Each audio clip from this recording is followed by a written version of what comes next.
Boa noite, meus queridos.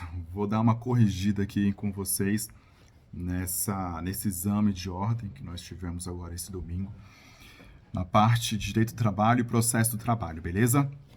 Eu peguei aqui a prova tipo 1, né, que é o caderno branco, então só para que vocês fiquem cientes, caso mude a numeração e tal.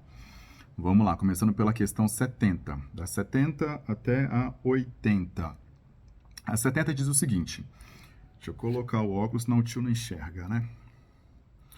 Um sindicato de categoria profissional, após ser procurado por uma sociedade empresária e seguir os trâmites legais, pretende assinar com ela um acordo coletivo que, entre outras cláusulas, fixa a redução em 20% da jornada e 20% do salário durante um ano para todos os empregados. Beleza. Em relação a esse acordo coletivo, considerando a previsão da CLT, assinale a afirmativa correta. Vamos lá, letra A. O acordo coletivo deverá prever a proteção dos empregados contra dispensa imotivada durante o prazo de vigência do instrumento coletivo. Interessante. Vamos ver os outros. O acordo coletivo será nulo porque deveria ser pactuado por, no mínimo, 2 anos. Quando começa com essas palavras, no mínimo, no máximo, sabe, já dá uma desconfiada. O acordo coletivo será inconstitucional, porque não pode haver redução do salário, haja vista o prejuízo direto que isso causa ao trabalhador. Anteriormente, de fato, era dessa forma. A redução da jornada e do salário somente, outra palavra que tem que tomar muito cuidado, somente seria válida se fosse prevista em convenção coletiva, pois essa previsão é vedada pela CLT no acordo coletivo. Essa aqui a gente já dispensa já de cara. Vamos lá. Esse 70 aqui, esse númerozinho 70, vai ser a letra A. E eu vou falar para vocês. Lá no artigo 611A, vamos dar uma olhada aqui. Falando em artigo, olha só o que eu acho interessante. A CLT que eu mais uso é a CLT interpretada. Eu gosto dessa CLT pra caramba, porque ela explica artigo por artigo. Então, depois de cada artigo, tem uma explicaçãozinha do autor. Pode levar na prova do OAB? Não, não pode. Mas, para a prova de vocês, eu aconselho essa da Ariana Linhares. Essa daqui é a versão um pouquinho mais antiga, tem uma mais nova, mas essa daqui é excelente. O índice remissivo dela é perfeito, beleza?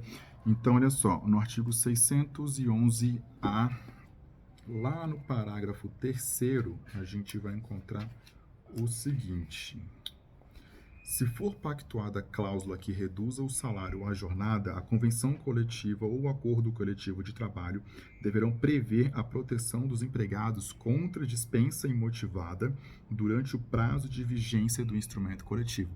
É exatamente isso. Então a resposta certa é a letra A. Beleza? Vamos lá para o artigo, ou para o item 71. Aqui, deixa eu colocar aqui 70A. Beleza. O nosso 71 diz o seguinte aqui, ó. João Luiz trabalha desde os 18 anos no Banco Dinheiro Futuro S.A. Começou como caixa em 1990. Devido ao seu desempenho brilhante, agora, no dia 30 de maio de 2022, foi eleito diretor. Poxa, que bacana, parabéns, João Luiz. Em razão dessa nova condição, consultou você, na qualidade de advogado, acerca dos desdobramentos jurídicos relacionados ao seu contrato de trabalho. Sobre a hipótese, considerando o teor das normas trabalhistas em vigor e o entendimento jurisprudencial consolidado do TST. Caraca, vocês têm que saber de entendimento jurisprudencial. Vamos lá. Assinale a afirmativa correta. Letra A. O empregado eleito. Misericórdia. Letra A. O empregado eleito para ocupar cargo de diretor tem o respectivo contrato de trabalho suspenso, não se computando o tempo de serviço deste período, salvo se permanecer a subordinação jurídica inerente à relação de emprego. Letra B. Com a eleição do empregado para o cargo de diretor, o respectivo contrato de trabalho será extinto com o pagamento dos direitos rescisórios pertinentes. Letra C.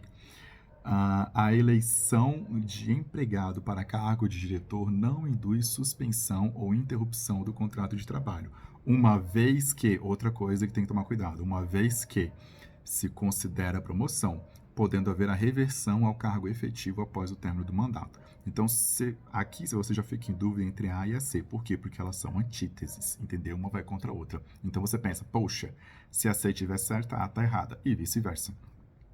E letra D, o contrato de trabalho ficará interrompido, já que permanecem as obrigações de pagamento de remuneração, contagem do tempo de serviço e de recolhimento do FGTS. Cara, aqui é a súmula 269 do TST. Olha o que está escrito na súmula 269 do TST. O empregado eleito para ocupar cargo de diretor tem o respectivo contrato de trabalho suspenso, não se computando o tempo de serviço deste período, salvo se permanecer a subordinação jurídica inerente à relação de emprego, súmula mantida pelo Pleno. Isso daqui é o quê? É exatamente o que diz a letra A. Então, nosso gabarito vai ser o quê? 71, letra A. Agora eu vou te falar. 71A. É uma provinha que não tá tão fácil não, viu? Só por essas duas questões aqui eu já vi que teve um arroxozinho aqui. 72. Olha só, Pedro é empregado em uma indústria farmacêutica, atuando como propagandista. Desejoso de lutar por melhores condições para os brasileiros, Pedro se filiou a um partido político e lançou sua candidatura a deputado federal. Puta merda. Em razão disso, Pedro requereu ao empregador uma licença remunerada por 30 dias para poder se dedicar à campanha eleitoral e aumentar suas chances de ser eleito, já informando que, no caso de indeferimento, irá judicializar a questão.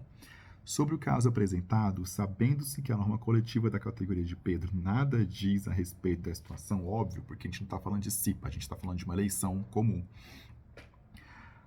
Nada diz a respeito da situação, assinar a afirmativa correta. Letra A. Pedro não poderá exigir a interrupção de seu contrato porque não há tal previsão na CLT. Já de cara, essa daqui é a certa, tá? Vamos ver as outras. A pretensão de Pedro somente teria cabimento se a campanha fosse para cargo político estadual ou municipal, não prevalecendo se for federal. O contrato de trabalho de Pedro ficará automaticamente suspenso a partir do lançamento da candidatura. E letra D, Pedro poderá ser dispensado por justa causa pelo fato de concorrer às eleições sem comunicar previamente ao empregador. Caraca, essa é uma questão que eu achei muito filho da mãe, sabe? Porque para vocês, gente, tá dando mosquito aqui, tá dando uns bichinhos de luz. Porque para você poder responder essa daqui, você de fato não ia encontrar base na CLT. A resposta dessa, na verdade, está numa lei que é a Lei 7.664 de 88, é uma leizinha antiga, que diz com relação às candidaturas a nível municipal e tal. Então, na minha opinião, como essa lei não foi cobrada no edital, ela é uma questão passível de anulação, beleza? Eu entraria com recurso contra essa questão. Porque, poxa, se eles cobraram uma lei que não está no edital, isso não está correto. E se não está correto, logo, vocês têm razão, vocês vão ter direito. Beleza? Então, 72, letra A. Deixa eu dar um checkzinho, 72, letra A. Beleza. Vamos para 73. 73, lembrando que é o caderno tipo 1, beleza? O branco. Esse que eu tô lendo aqui. Sabrina era empregada de um grande escritório de contabilidade desde 2021. Beleza. E sempre chegava ao local de trabalho com 5 minutos de antecedência em relação ao horário contratual para trocar a roupa e colocar o uniforme da sociedade empresária. Ah, beleza. Essa já é antiga já. O empregador permitia que o empregado chegasse uniformizado, mas Sabrina achava melhor trocar a roupa na empresa por questão de segurança. Da mesma forma, após terminar o horário contratual, Sabrina permanecia mais 5 minutos no emprego para tirar o uniforme e colocar a sua roupa pessoal. Sabrina foi dispensada em fevereiro de 2023 e ajuizou reclamação trabalhista postulando 10 minutos diários de horas extras relativas às trocas de roupa. Essa questão eu conversei com os alunos no semestre passado em sala de aula. Eu lembro que era um tema muito recente e eu tinha levado essa questão para a galera em sala de aula. A gente falou muito rapidamente sobre isso, mas caiu. Sobre a hipótese apresentada diante do que dispõe a CLT, assinale a afirmativa correta. Vamos lá. Letra A. Sabrina está correta na postulação e, caso comprovada, ensejará o pagamento de horas extras.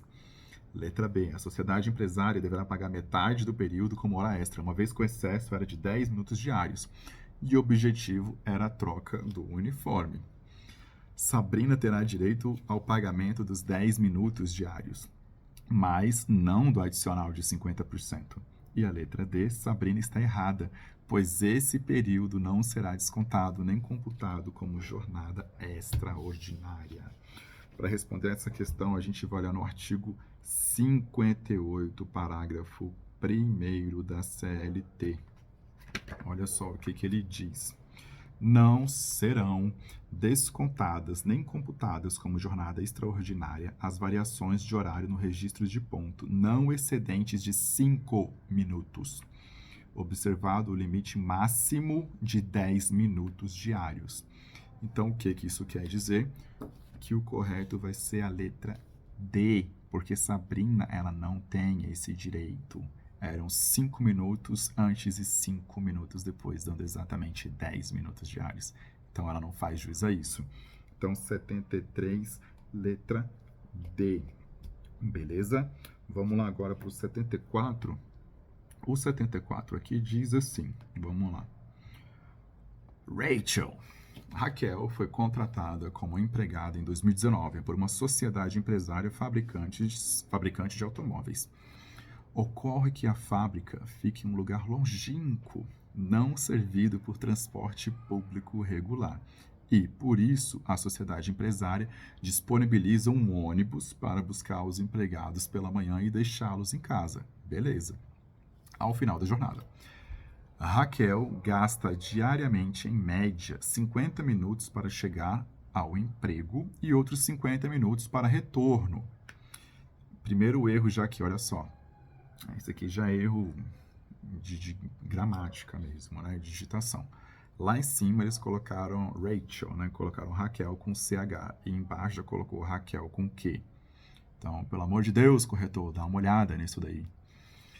Considerando esses fatos, o que dispõe a CLT é assinar a afirmativa correta.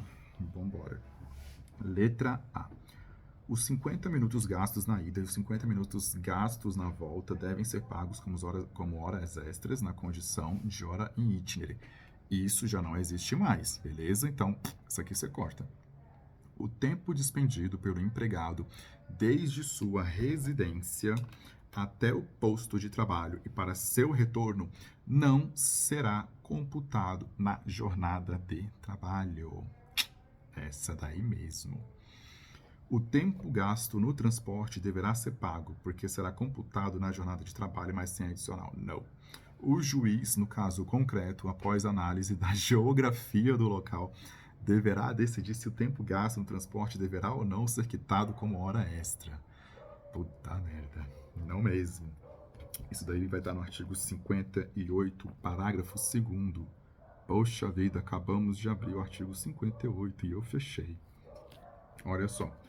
Parágrafo 2º diz assim: o tempo despendido pelo empregado desde a sua residência até a efetiva ocupação do posto de trabalho e para o seu retorno, caminhando ou por qualquer meio de transporte, inclusive fornecido pelo empregador, como é o nosso caso em questão, não será computado na jornada de trabalho, por não ser tempo à disposição do empregador. Então, olha só, antes da reforma trabalhista, a gente tinha essa questão da jornada em itinerário mesmo. Hoje em dia, isso não existe mais. Então, ela não faz jus a esse períodozinho, beleza? Porque é considerado um tempo que ela não fica à disposição do empregador. Então, o nosso 74 vai ser letra B de bola. de bom advogado e de boa advogada que vocês serão. 75. Aqui o 75 ele diz assim: a Sociedade Empresária Soluções Perfeitas Limitada pretende implantar banco de horas com compensação das eventuais horas extras cumpridas em até 2 meses. E, caso não compensadas, com pagamento ao empregado com adicional legal. Beleza. Considerando esses fatos, o que dispõe a CLT, assinale a afirmativa correta. Letra A. A instituição do banco de horas depende de norma coletiva para sua validade, porque a compensação será superior a 30 dias. Será que essa é verdadeira? Vamos lá para a letra B. O banco de horas poderá ser pactuado por acordo individual escrito, porque a compensação será feita em menos de 6 meses. Interessante essa, hein? Letra C. O banco de horas é proibido por lei. Já passa. Independente, puta merda, ainda colocou independentemente. Cara, independentemente, isso já do tempo previsto para a compensação das horas. E a letra D. O banco de horas pode ser feito por acordo individual ou coletivo. Olha lá, independentemente, de novo, do tempo para a compensação, desde que seja pago o adicional legal para as horas compensadas. Gente, colocou independentemente e desde que, na mesma frase, meu amigo, você já esquece que FGV não tem esse costume mesmo, beleza? Então, vamos lá aqui então. A resposta disso daí vocês vão encontrar no artigo 59, parágrafo 5º. 59, parágrafo 5º, olha só. O banco de horas de que trata o artigo 2º, o parágrafo 2º deste artigo, poderá ser pactuado por acordo individual escrito, desde que a compensação ocorra no período máximo de 6 meses. E isso daqui é o que? É o que está escrito exatamente na letra B. Então, o banco de horas poderá ser pactuado por acordo individual escrito, porque a compensação será feita em menos de 6 meses. Ipsis literis. Beleza? Então, 75B de bola também. 75B de bola. Vamos para a questão 76. 76. Vamos lá. Pedro, Luzia e Rogério são empregados da Sociedade Empresária ABC e ajuizaram reclamação trabalhista individual contra ela. Isso é importante, viu? Quando coloca a palavra individual, ou seja, cada um entrou com uma ação diferente, eles não entraram juntos, beleza?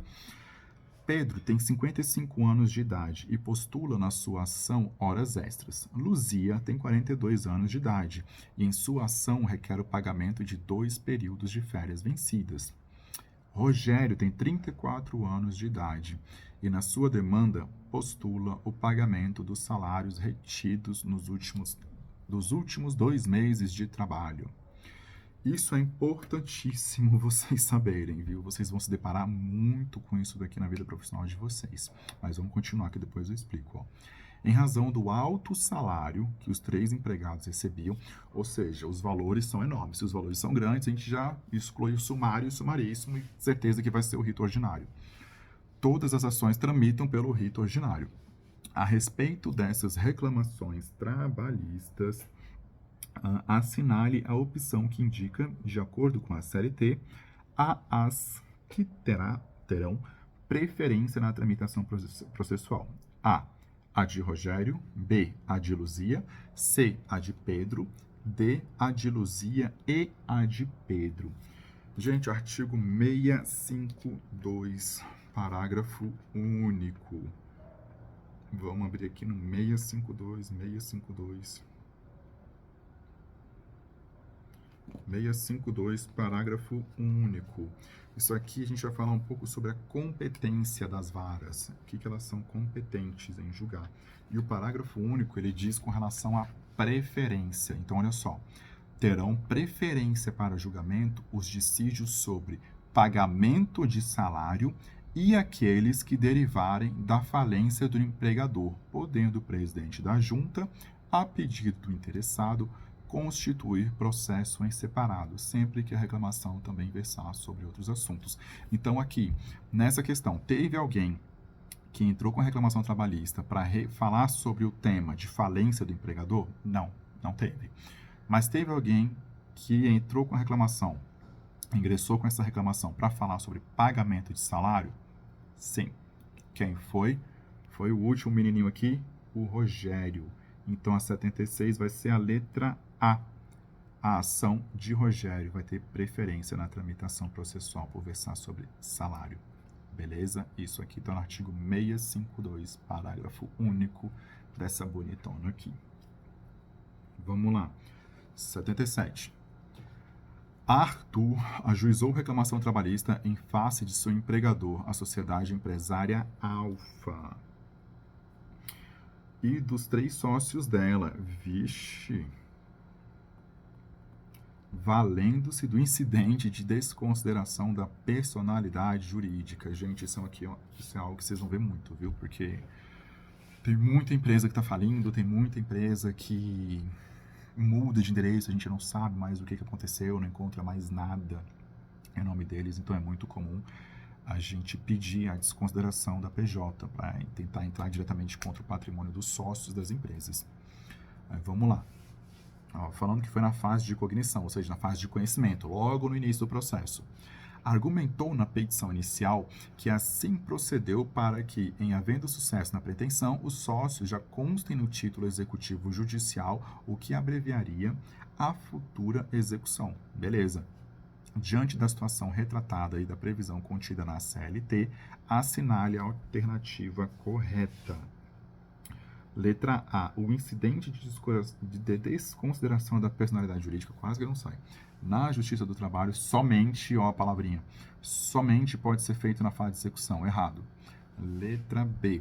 O incidente de desconsideração da personalidade jurídica na seara trabalhista pode ser feito na fase de conhecimento ou de execução. Beleza, essa vai ser a certa. Então, 77 já é B. Letra C. O incidente de desconsideração da personalidade jurídica na fase de conhecimento dependerá da concordância dos sócios. Ou seja, não, só se eu concordar. Claro que não tem nada a ver isso daqui. Até parece que o sócio vai concordar com um negócio desse. A opção pelo incidente de desconsideração da personalidade jurídica, por exigência expressa da CLT, deve ter, na fase de conhecimento, sua necessidade provada por documentos. Eita bagaceira! Gente, isso daqui vocês vão encontrar no artigo 855A. Então, vamos lá. Artigo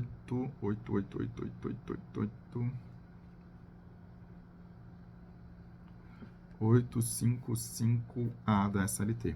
Aplica-se ao processo do trabalho o incidente de desconsideração da personalidade jurídica previsto nos artigos 133 a 137 da Lei nº 13.105, de março de 2015, também mais conhecido como Código de Processo Civil.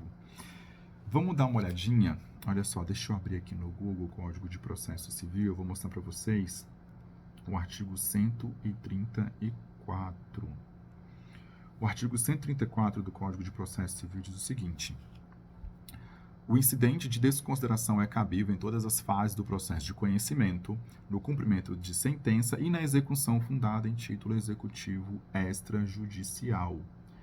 Então, a gente pode colocar não só na fase de conhecimento e na fase cognitiva, mas em outras fases também. Beleza? Ah, mas isso aqui é CPC, não é CLT. Sim, mas nós utilizamos o CPC de forma também subsidiária à nossa CLT. Então, fiquem ligados com relação a isso. Tranquilo? Então, 77 vai ser a letra B. Pode ser feito na fase de conhecimento ou de execução. 77B. Vamos lá para o 78. O 78, ele diz assim. A gente está ficando cheio de bichinho aqui na luz do ring light. Olha só isso aqui. Ô, bagaceira, vaza. Natália ajuizou reclamação trabalhista contra o ex-empregador e a ação adotou o rito sumaríssimo. Então, a ação ela tem o quê? Menos de 40 salários mínimos. Natália teve procedência parcial do seu pedido. O juiz não deferiu tudo não, tem alguma coisa errada aí que ele achou. Tendo havido recurso do ex-empregador. Então, o ex-empregador ele recorreu da sentença. O TRT local manteve a sentença, mas na ótica da sociedade empresária, a decisão violou frontalmente uma orientação jurisprudencial, uma OJ do TST. Daí porque interpôs recurso de revista para tentar revertê-la sob esse fundamento. Aí está, falou de recurso de revista, vamos lá para o artigo 896, quer ver? O recurso de revista, ó, letra A, o recurso de revista não será admitido, porque não houve violação de súmula do TST, de súmula vinculante do STF e nem violação direta da Constituição Federal. Certíssimo. Pode ter violado uma OJ, mas não violou súmula do TST, súmula vinculante do STF, nem violação à Constituição Federal. Beleza? Vamos dar uma olhada aqui, olha só. Então, vamos continuar lendo e eu mostro para vocês o artigo. O recurso em exame será admitido. Não vai ser não. Porque cabe ao TST manter a autoridade da sua jurisprudência contra decisões que a violem. Não. O recurso de revista não será admitido. Porque ele só tem cabimento para as causas que tramitam pelo procedimento ordinário, o que não é a hipótese. Também não. O recurso de revista, no caso apresentado, sempre será admitido se houver alegação de violação às súmulas e às orientações jurisprudenciais do TST, bem como violação de lei federal. Vamos dar uma olhada no artigo 896, parágrafo 9º da CLT. 896, parágrafo 9º. Vamos pro nono, que esse artigo é gigante. Olha só. Nas causas sujeitas ao procedimento sumaríssimo, somente será admitido o recurso de revista por contrariedade à súmula de jurisprudência uniforme do Tribunal Superior do Trabalho. Quando fala jurisprudência uniforme, a gente está falando de súmula, beleza?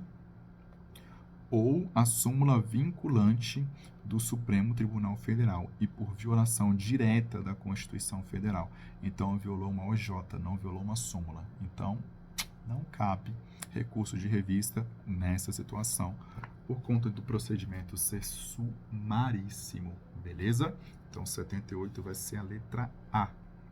Vamos continuar aqui, deixa eu anotar, 78, letra A. 79, letra A, vamos lá. Foi proferida uma sentença normativa em dissídio coletivo envolvendo sindicatos de determinada categoria. Na decisão transitada em julgado, beleza, foi determinada a entrega mensal de ticket de refeição e ticket de alimentação no valor de R$ 150 cada. Ocorre que uma das sociedades empresárias vinculada ao sindicato da categoria econômica não está cumprindo a sentença normativa que se encontra em vigor. De acordo com a CLT, para que a cláusula normativa seja observada, o sindicato deve se valer de uma ação. Gente, essa daqui é perfeita. Legal essa questão aqui. Letra A, monitória. B, de execução de título extrajudicial. Letra C, civil coletiva. Ou letra D, de cumprimento. É a letra D, de cumprimento, porque artigo 872 da CLT. Vamos lá no 872. Aqui. Celebrado o acordo ou transitada em julgado a decisão, seguir-se-á o seu cumprimento sob as penas estabelecidas nesse título. Vai ser uma ação de cumprimento, exigindo o cumprimento. Então, será uma ação de cumprimento, beleza? 79, letra D. E isso é uma coisinha assim que vocês vão ver muito na advocacia, viu? Vamos lá para a última questão. Questão 80.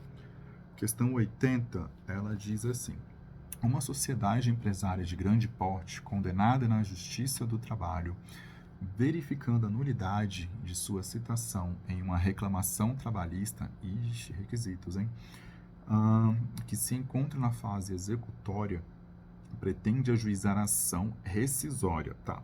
Seus advogados se dedicaram à peça e agora chegou o momento do ajuizamento da ação. Em relação às custas e depósito prévio, de acordo com a CLT, assinale a afirmativa correta. Caraca, custas, nossa senhora. Isso aqui é uma coisa muito, muito, muito chata, porque tem vários percentuais diferentes. Vamos lá. Nas ações rescisórias, não há custas no depósito prévio. Tá errado isso aqui. Letra B. A sociedade empresária sujeita-se ao depósito prévio de 20% do valor da causa. Beleza. Não haverá necessidade de qualquer preparo. Não, já está errado. Porque, estando a causa na fase de execução, não cabe ação rescisória. Ei, bagaceira. Letra D. Devem ser recolhidos custos no importe de 2% sobre o valor da condenação. Errado também. Não é 2%, é de 20%. Isso daqui vocês vão achar no artigo 836 da CLT. Vamos lá pro 836. Ó, 836, passei. Cadê tu, menino? Aqui, 836. É vedado aos órgãos da Justiça do Trabalho conhecer de questões já decididas, excetuados os casos expressamente previstos neste título e a ação rescisória, que será admitida na forma do disposto do capítulo 4 do título 9 da Lei nº 5.869, de 11 de janeiro de 1973, que é também o Código de Processo Civil, sujeita ao depósito prévio de 20% do valor da causa, salvo prova de miserabilidade jurídica do autor e hipossuficiência. Então, a resposta correta vai ser a letra B, 20%. Então, 80%, letra B. Espero ter ajudado vocês nisso daí, sabe, nessa pequena correção que nós fizemos. Pelo que eu vi, não foi uma prova fácil, foi uma prova de médio para difícil, né, em termos de complexidade, pelo menos na parte de direito do trabalho e de processo do trabalho. Agora, eu bato na tecla de que a questão 72, é essa mesmo, eu fiz até um asterisco aqui. A 72, ela tem que ser anulada. Essa que fala, Pedro é empregado em uma indústria farmacêutica, por quê? Porque ela fala de uma lei que não foi cobrada no edital, que é a Lei 7664 de 88. Sabe, essa lei não foi cobrada no edital, então vocês sequer deram uma lida nessa lei. Então, assim, mas essa aqui é óbvio, porque não tem interrupção do contrato, porque não tem nenhuma previsão legal na CLT. Beleza, não tem previsão legal na CLT. Foi considerada razoável essa questão? Foi, mas ainda assim, por mais que ela tenha sido um pouco mais fácil, não houve previsão dessa lei no edital. Tranquilo? Gente, sempre é um prazer enorme estar aqui com vocês. Eu adoro fazer essas correções, eu acho isso muito legal. E espero que vocês estejam com o coração explodindo de emoção nesse sentimento e super preocupados com a segunda fase, porque essa preocupação aqui vai tirar vocês da zona de conforto, vai fazer vocês se esforçarem cada vez mais para que vocês possam se dedicar e pegar aquela vermelhinha que vocês sonham pra caramba e fazer milhões. Beleza? Meus queridos, um forte abraço, beijo no coração de todo mundo e até a próxima. Beijão!